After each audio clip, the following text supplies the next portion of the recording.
ముందుగా శరత్ గారు, sir so proposal చూశారు కదా ముఖ్యమంత్రిది, సార్ ఏమనిపిస్తుంది? ఆయన 7 ఎకరాల భూమి ఇస్తాం, ఆ భూమితో పాటు కన్స్ట్రక్షన్కి అయ్యే డబ్బు కూడా ఇస్తామని చెప్తున్నారు.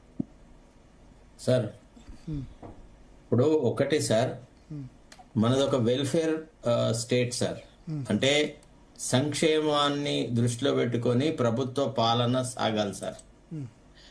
ఎప్పుడు కూడా సంక్షేమాన్ని కాలరాసేటువంటి అభివృద్ధి, మానవాళి యొక్క ఉనికికి సంబంధించినటువంటి సమస్యలను అభివృద్ధి పేరు మీద నాశనం చేసే అధికారం ప్రభుత్వాలకు ఉండదు సార్.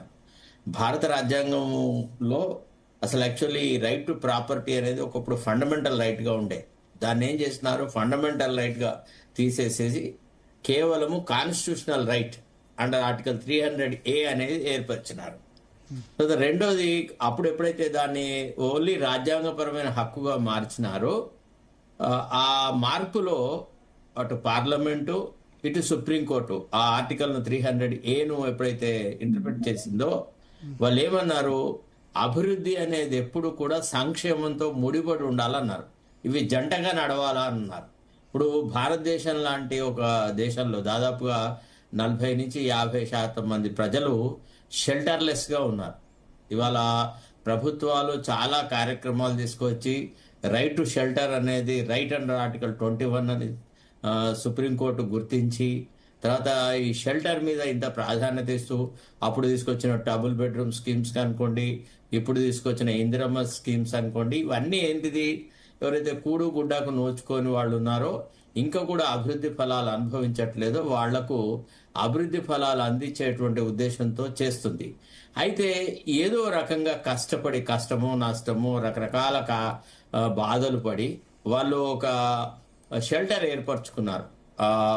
ఆ పర్టికులర్ కాలనీ వాళ్ళు ఎవరి యొక్క, ఇప్పుడు ప్రభుత్వం యొక్క దయాదాక్షిణ్యం అక్కడ ఏం లేదు. అప్పుడున్న చట్టాల ప్రకారంగా వాళ్ళు పర్మిషన్ తీసుకొని కన్స్ట్రక్షన్ కట్టుకొని అక్కడ స్థిర నివాసం ఏర్పరచుకుంటూ వాళ్ళ జీవనాన్ని సాగిస్తున్నారు. ఇది ఫస్ట్ పాయింట్. ఆయన ఒక పాయింట్ చెప్పారు ఏంటంటే, ముఖ్యమంత్రి బిల్డర్ అక్కడ మిస్గైడ్ చేశారు, అది నాలా అని చెప్పారు, నాలా కాదు నది, అందుకని అక్కడ మిస్టేక్ జరిగింది అని చెప్తున్నారు. బఫర్ జోన్ ఒకటి సార్, ఇప్పుడు దేనికైనా లిమిటేషన్ అనేది ఒకటి ఉంటుంది సార్. అంటే లిమిటేషన్ అంటే ఏంటంటే, ఒక పనిని పునరుద్ధరించడానికి లేకపోతే తప్పు అని చెప్పుకోవడానికి తెలుసుకోవడానికి కొంత సమయం ఉంటుంది. నీకు ఎప్పుడు మెలకు వస్తే గప్పుడే లేసేసి నేను పొరపాటు చేసినా అని అంటే నడవదు. ప్రజాప్రభుత్వం ఎప్పుడు కూడా ప్రజా కోణంలో ఆలోచించాలి. ఇవాళ 45-50 సంవత్సరాల కృషి తర్వాత మీరు ఒక లెక్చరర్ కండి, డాక్టర్ కండి, లేకపోతే ఇంకేదన్నా వృత్తిలో ఉండండి, మీరు మినిమం మీ వయసు 45 సంవత్సరాలు వచ్చే వరకు దాదాపుగా మనం ఒక ఇల్లు కట్టుకునేటువంటి కళను సాధించడం చాలా కష్టమే సార్ భారతదేశంలో ఉన్నటువంటి పరిస్థితుల దృష్ట్యా. అంటే ఎస్పెషల్ అర్బన్ ఏరియాస్లో, ముఖ్యంగా హైదరాబాద్ లాంటి జంట నగరాలలో అర్బన్ ల్యాండ్ అంటారు. అంటే section 2Q of the urban land ceiling ప్రకారంగా అర్బన్ వేకెంట్ ల్యాండ్ అనేది చాలా స్కేర్స్ కమోడిటీ అని 1976లో ఎప్పుడైతే అర్బన్ ల్యాండ్ సీలింగ్ యాక్ట్ తీసుకొచ్చారో అప్పుడే చెప్పారు. అందుకే వాళ్ళు ఏం చేశారు, అర్బన్ ల్యాండ్ సీలింగ్ తీసుకొచ్చేసేసి ఎక్కువ భూములు ఎవరి దగ్గర అయితే కేంద్రీకృతమై ఉన్నాయో వాళ్ళ దగ్గర నుంచి తీసేసి కోఆపరేటివ్ సొసైటీస్ కి వీళ్ళకి రకరకాల వాళ్ళకి భూములు పంచడము అనేటువంటి ఒక వెల్ఫేర్ మెజర్ ని టేకప్ చేస్తూ వచ్చినారు. ఇప్పుడు ముఖ్యమంత్రికి పుట్టిన ఆలోచన ఇది డెవలప్మెంట్, మూసీ రివర్ ఫ్రంట్ అది ఇది అని అంటున్నాడు. ఇది ప్రయారిటీ ఐటమ్ కాదు సార్. అంటే ఎప్పుడైతే ప్రభుత్వం ప్రయారిటీ కాదంటారా మూసీ రివర్, ఇది ఎట్టి పరిస్థితులలో ప్రయారిటీ ఐటమ్ కాదు. దీన్ని వాళ్ళ ఎన్నికల ప్రణాళికలో వాళ్ళు ప్రకటించలేదు. తర్వాత ఎన్నికల ప్రణాళికలో ఇది అంశము కాదు. దానివల్ల ఊహాజనితమైనటువంటి అభివృద్ధిని దృష్టిలో పెట్టుకొని ఇప్పుడు అక్కడ సహజీవనం సాగిస్తున్న వాళ్ళను, ఇప్పుడు శాంతియుతంగా జీవితం సాగిస్తున్న వాళ్ళ పొట్ట కొట్టడము, వాళ్ళ కాళ్ళు నరకడము, వాళ్ళ నెత్తి మీద ఉన్నటువంటి ఒక రూఫ్ను తీసేయడము, వాళ్ళను నిరాశ్రయం చేయడము, వాళ్ళకు అరచేతిలో వైకుంఠం చూపెట్టడం, ఇది కేవలము దుర్మార్గపు చర్య కాదు, మానవత్వం లేని ఒక మరమనిషి చేసేటువంటి చర్య. ముఖ్యమంత్రిని క్షమించరానేటువంటి వ్యక్తి అనమాట. ఏ కోణంలో ఆలోచించినా కానీ ఇవాళ అభివృద్ధి అంటే మరి ముఖ్యమంత్రి కూడా పనిచేద్దాం. మరి చాలా చోట్లలో చాలా అక్రమాలు జరిగినాయి కదా. ఇప్పుడు ఫర్ ఎగ్జాంపుల్ ఫాతిమా కాలేజ్ ఉంది, ముఖ్యమంత్రి బ్రదర్ యొక్క ఇల్లు ఉన్నది, ఇంకా రకరకాల వాళ్ళు రకరకాల అక్రమాలు చేసినారు. ఈనాడు ధనికులు ధనవంతులు ఎంత అయితే చట్టాన్ని సర్వనాశనం చేసినారో అంత పేద ప్రజలు చేయలేదు, మధ్యతరగతి కుటుంబాల వాళ్ళు చేయలేదు.